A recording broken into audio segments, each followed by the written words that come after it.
All right, baby, we're still working on this puzzle.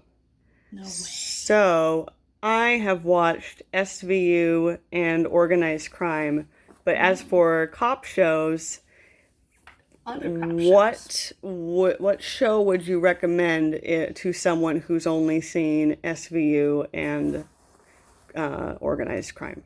Hmm. If you want some, do you want something gritty and dark, or do you want something with a lot of New York in it? I don't need any New York. I want something more psychological. Homicide: Life on the Street, Hmm. 1990 to the end of 1999, Okay. featuring a Law and Order regular, John Munch. Hmm. That's where John Munch came from. He came from Baltimore. He was on Homicide: Life on the Street. And he was amazing, and he actually had jet black hair back then in the early 90s before he was on SVU. And he was also featured on 2 episodes of The Wire, and he was on 2 episodes of The X-Files, and 1 episode of The X-Files spin-off that never truly aired on TV called The Lone Gunman. That was a fun show. And John Munch is genius of all the actors to be on TV cop shows. He also appeared, I think, in 12 episodes of Law and Order Criminal Intent, 2 episodes of Trial by Jury Law and Order, which was only a 1 season show. And he also appeared on the very short-lived Dick Wolf spinoff called Conviction, which had Stephanie March, who played Alexandra Cabot on SVU.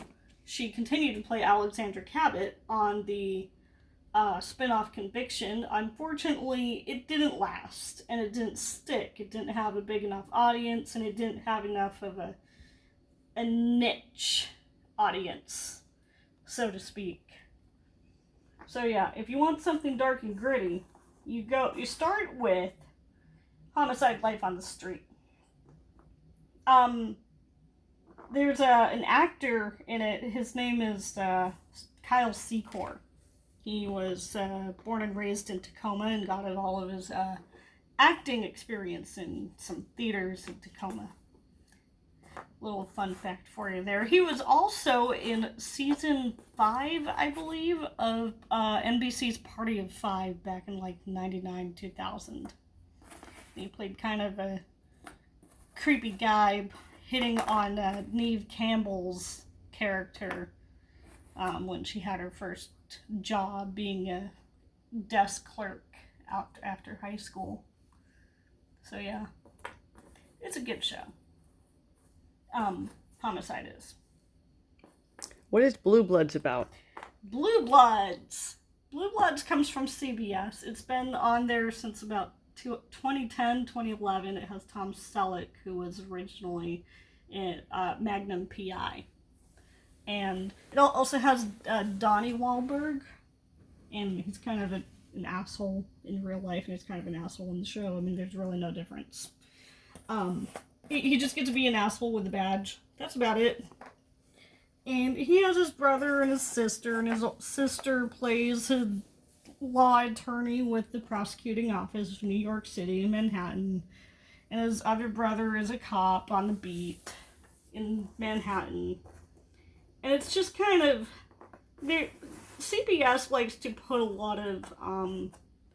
it's very hidden, but if you know it's there, then it's there. A lot of Catholic references and Catholicism in the background of a lot of characters on CBS TV shows. And they use the Catholic niche as a major market of audience to reach out to with the show Blue Bloods. And they use a lot of Catholic cultural family-based references in the show. I mean, it's appealing to a certain extent, but I stopped watching regularly after season 7.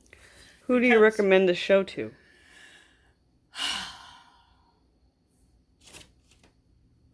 People who want boring cop shows that don't really have any drama, that have really boring lines, and a family value lesson around the family dinner table at the patriarch's home in their dining room with all the family members sitting there. And there's always a moral or a lesson at the end of the story. Somehow, not with Bible scripture embedded into the lines or script, but always with some kind of Catholic family value, very obviously embedded. Do you recommend this for a family to watch together then? As long as that family has teens, sure. I wouldn't recommend it for under 14. But Okay. Anything else you'd like to add about cop shows?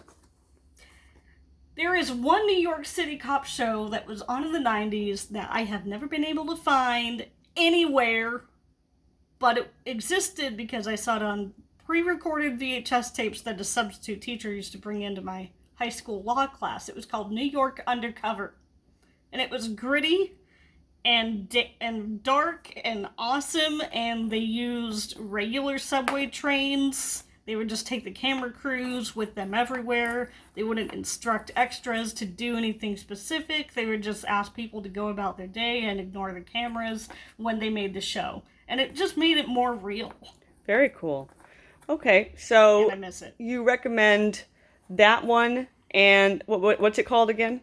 New York Undercover. New York Undercover and Homicide, Life on the Street. Life on the Street. Those are the two shows you would recommend?